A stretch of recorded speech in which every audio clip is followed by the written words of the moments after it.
Hey, welcome back to another Haven't Read It video. Our stories today are from r/ProRevenge. First story of the day, Hurt My Friend. Good luck with your education. Back in the before times when the internet was still a new thing, with lots of potential, I was enrolled at my local junior college. A little into the semester, I moved in with my girlfriend so we could both save on rent. I will call my girlfriend Lucy for the purposes of this post. One night, Lucy says she invited a friend from one of her classes for a game night. Sounded good to me. We invited a couple of other friends, and it was a really fun night. Surprisingly, it turned out her friend, Sarah, was someone I knew from high school. We weren't close friends, but we knew each other and got along fine. After that night, Sarah was invited over pretty frequently for dinner, game nights, or to watch a movie. She even brought her boyfriend over a couple of times. I'll call him Jay, but he never quite fit in. He would be quiet and or standoffish, wouldn't engage much, and just seemed like he never wanted to be there. It was clear no one really felt comfortable having him there, but we invited him to be polite to Sarah. Fortunately, he only came over 2 or 3 times, and found an excuse to refuse every other time. A month or 2 after this all started, Sarah called my girlfriend, crying, and asked if she could come over. Of course, we said yes. The story that was relayed was Jay was getting very upset with Sarah for coming over to our place so frequently and accused her of cheating on him.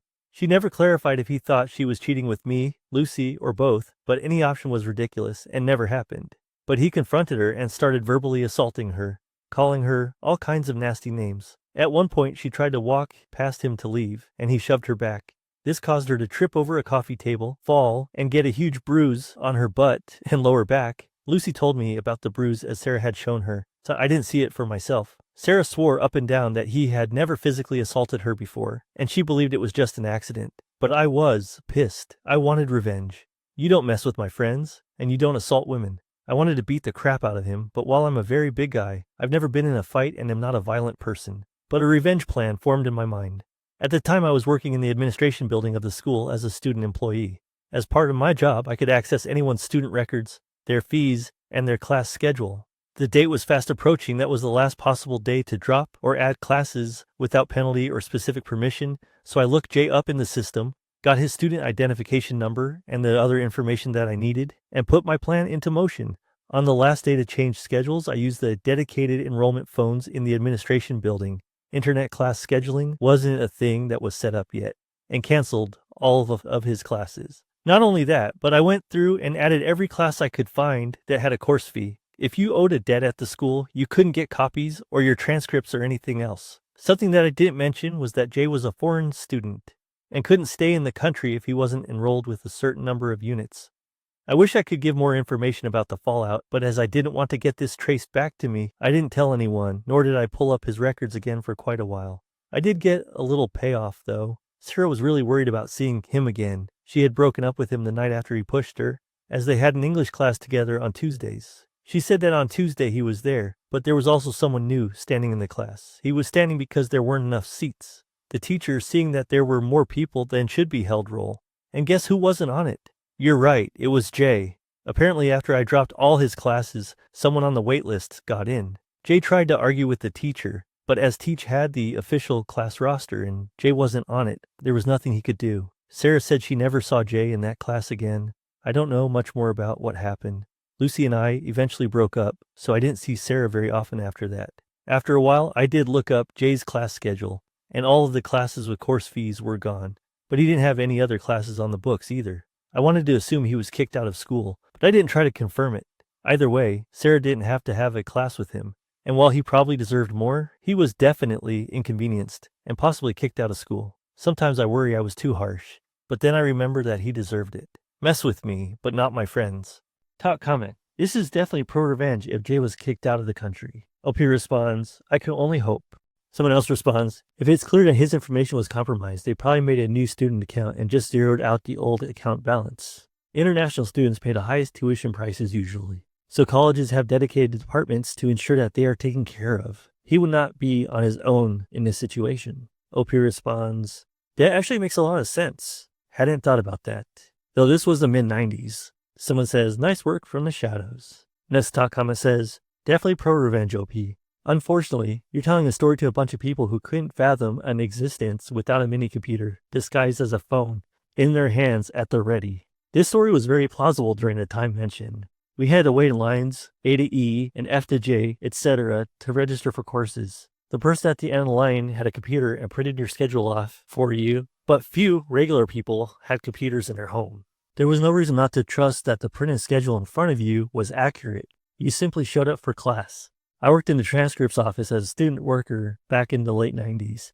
I 100% had unfettered access to student information. Some Redditors forget that their experience isn't the only one that can be had. OP replies, "What you are saying is true. I'm thinking of adding a couple edits to demonstrate how the before times were. Fuck, I feel old." Second story. My ex-mother-in-law sent her church friends to harass my daughters and I. I have now exposed her family to her church community, and she's getting shamed and shunned at church. My 46-year-old female daughters, 17 and 15 years old, have a strained relationship with my ex-husband's parents, 78-year-old male and 80-year-old female. My ex passed away in an accident last year, and we've had some major family drama since, due to his cheating and him leaving 2 boys born with his affair partner orphaned. She also died. Part of the drama has been my ex-in-laws trying to get custody of my daughters, and them also trying to live with us. First one we're going to court over. Second one will never happen. Where we live, there's a weekend market with fresh produce, eggs, meats, and other products straight from farmers. This week was extra special since it was my youngest birthday. Since her party is later in the month, I decided to give her a budget and set her loose on the market to get whatever she wanted, mostly chocolate and sweets. After an hour, I did start getting worried, and just before I called her, she called me. She was crying, saying some weird people have cornered her. I ran to her with my oldest daughter to find 6 older women berating my daughter for being unchristian, for refusing to spend time with her paternal grandparents, or for wanting to be a good big sister to her poor orphan baby brothers. My daughters are the ones that found out about my ex cheating and the babies, so they aren't fond of the kids. It's trauma, and they are working with a therapist. I got between the group and my daughter, telling my eldest to go pay the stuff her sister had and to go to the car. Then I turned to the women, some who I knew from when we went to my ex-in-law's church, and ripped them a new one. They told me I was worse for refusing to obey my ex-in-laws like a good Christian wife. Barf. Eventually the screaming turned too loud, and we were all asked to leave the market. I met with my girls in the car, the women following me like a group of vultures. I managed to get in the car and drove away. After my girls went to bed, I got online to talk to another member of that church that I'm in good terms. I told him about what happened, and after he apologized, he told me what was going on. My ex-mother-in-law posted this massive story in the church's Facebook group about how horrible my daughters and I are, how we are leaving them homeless and penniless. They inherited my ex's personal bank account and his life insurance, and how my daughters don't even talk to them. She also accused us of being the reason she lost her grandsons. The boys are now living with distant relatives of my ex-husband. Basically, it was a sob story worthy of a Hallmark movie, and of course, they were getting all the love and support from the more extremist members of their church. This church and its members are a bit annoying, especially with LGBTQ+ topics, but they have a small saving grace. They are incredibly strict about cheating. It's a big no-no, be it from a husband or a wife equally. Now, how did she get around blaming me about affair children without exposing the cheating? She claimed the other woman was our surrogate since I was unable to have more children, then said, I didn't want the babies because they were boys, which is absolutely disgusting to be accused of. Well, I decided it was time to clean up this mess, and since I was mid-divorce when my ex died, I had all the evidence needed. And since the divorce wasn't completed, I don't have any legal ramification for releasing all the evidence. I was off the next day and went to a print shop to get copies of all the delightful pictures of my ex cheating, his text conversations with his affair partner, the ones with his parents confessing to his cheating and getting support from them, my ex-in-laws harassing me about the divorce, and my coup de grace, all the emails and text messages of them bullying my daughters about their baby brothers. In one of them, they call my daughters bastards, and telling them it was their fault their father died since they told me about the affair and I began the divorce. This one was literally 2 days after my ex died. I paid extra for all of this to be printed in beautiful high-quality paper. Then when I got home, I sat down for hours to make delightfully personalized binders. They look like the little prayer song packets the church give for everyone to take to sing hymns. The first picture when opening the binders is my ex and his side woman making out in our living room. Their faces are easy to discern, and the girl looks nothing like me, different skin tones and hair color. Underneath I wrote ex-husband's name and affair girl's name, love story. I took them to the church before service. There's a desk in the back with the songbooks for people that need to forget their own and they never check them. The gossip mill was quick and harsh. The names my ex and his affair partner got called in. The Facebook were so bad the pastor himself had to get involved just to keep things relatively PG-13. People were angry at my ex-in-laws for their abuse to my daughters. But what made me laugh was that I was still in the wrong for the divorce. But it is understandable that I failed on my duties after the shock, and I possibly will one day return to the light, unlike my cheating husband and his Jezebel. They used another word I can't use here, I imagine. I got 2 apology letters in the mail for my girl, and an invitation to join the church for support. As for my ex-in-laws, they got shamed into leaving the church. My ex-mother-in-law made a post on her wall about how alienated she feels and how no one cares for the elderly anymore. How she wished her great son was still alive, since he would have taken care of her and her husband. With what money, I don't know, since I was the breadwinner. Explanation on the will. My ex-husband had a will that named his parents as beneficiaries. As far as I was aware, he had told me he had named our daughters, not them.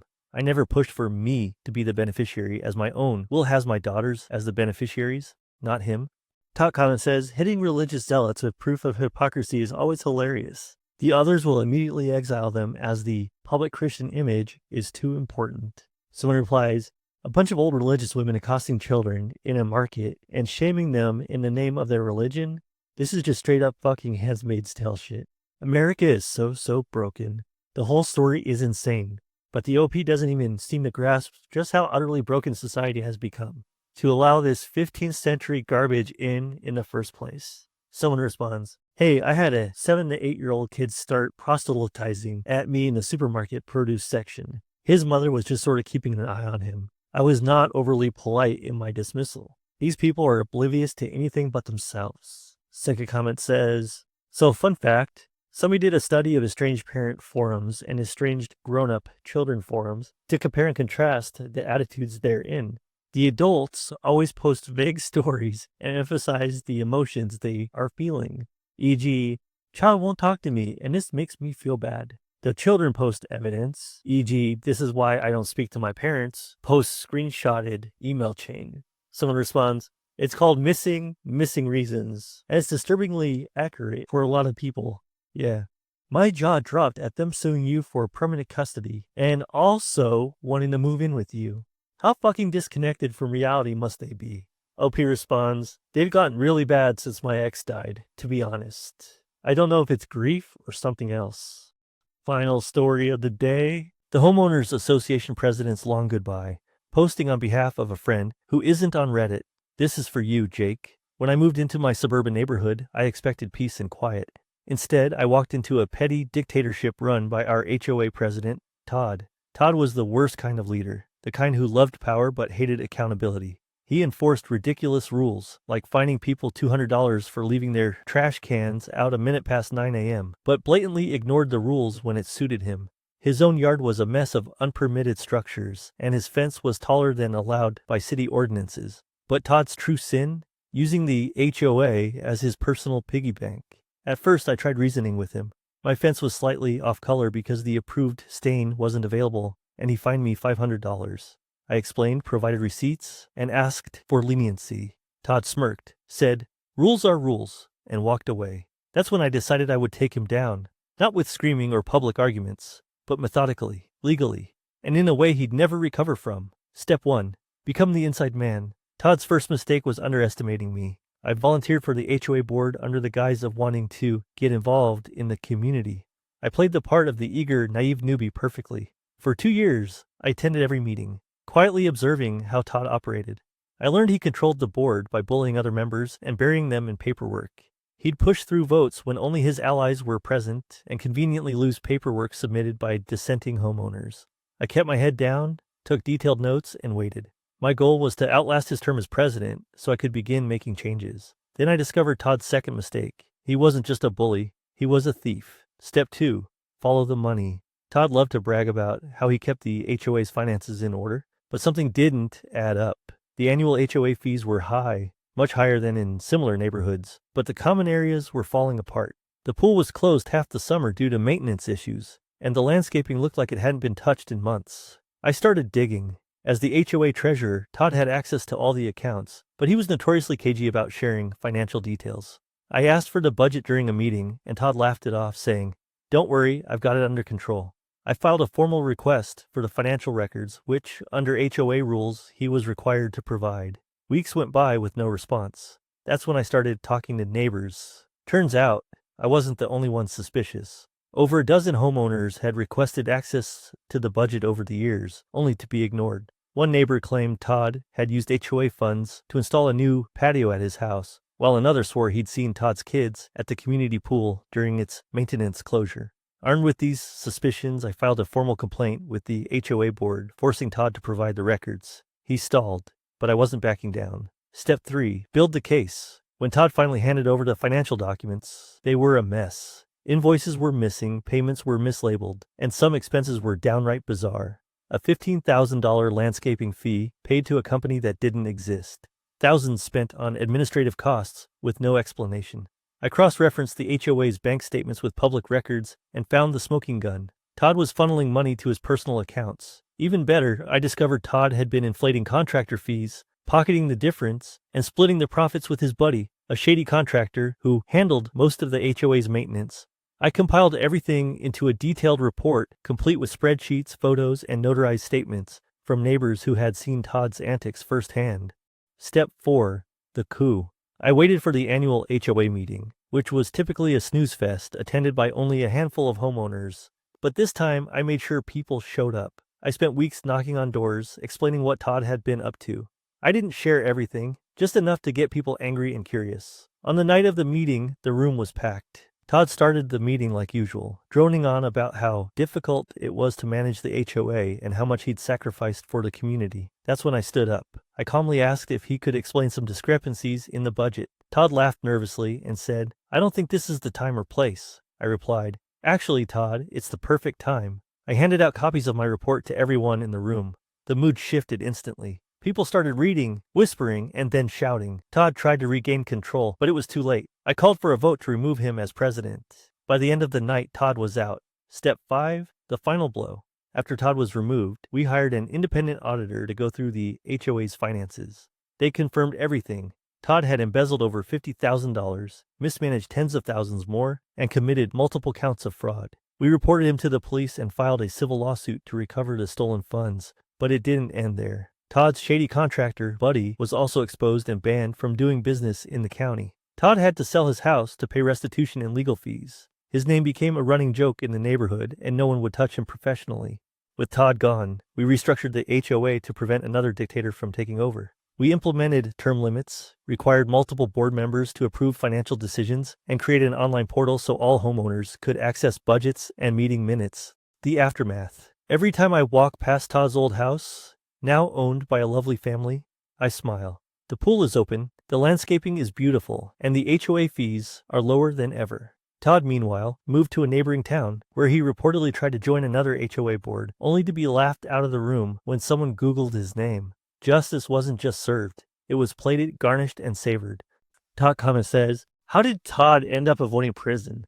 The fact that he was free to move on to another community and try to join another HOA board just screams of injustice." Someone replies, "I'd be willing to bet that this is a combination of white-collar crime, a first offense, and willingness to reimburse the money he stole." Ah, yes. Steal $500 in groceries? To jail with you. Embezzle $50,000? Just pay it back. Someone else replies, "Agreed. About 8 years ago, we had a financial officer of our local union that embezzled over $80,000 of our union dues. When it was discovered, they just made him pay it back. Even let him retire with full benefits. What a shit show that was." Someone else replies, "It says in the story that they only filed a civil case to reclaim the money lost. A criminal case is much harder and more difficult to win, and probably just not worth it for these people." Next top comment, "I really hope this is true. Honestly, as someone who ran a co-op board managing 350 units, nothing was more exhausting to me than board members who did selfish things. Not theft, but completely self-serving decisions. It was so exhausting. I sold my unit and left. So I want to believe someone got this sort of revenge. I want to say we're not all bad on the board. I try my best to make good decisions out of hard choices. Do you fix the not to code elevators or fix the roofs? Eventually what happens is the best people to run such a large complex become exhausted and quit, like I did and several friends. And then the lunatics have full reign. Crazy and or selfish people wear you out." Someone responds, "I can't see how it's true. Todd was both president and treasurer in this." OP responds, "Limited board, by approval of board, within bylaws of HOA docs, etc. Lots of ways for that to happen, unfortunately. Someone responds, I mentioned this in another comment, but can attest that this can happen because it happened in my neighborhood's HOA. $25,000 embezzled by the president. Yeah, white collar crime always just gets a slap on the wrist. That's the end of our video. Thanks for watching. Hit the like and subscribe buttons and stay tuned for our next video. Take care.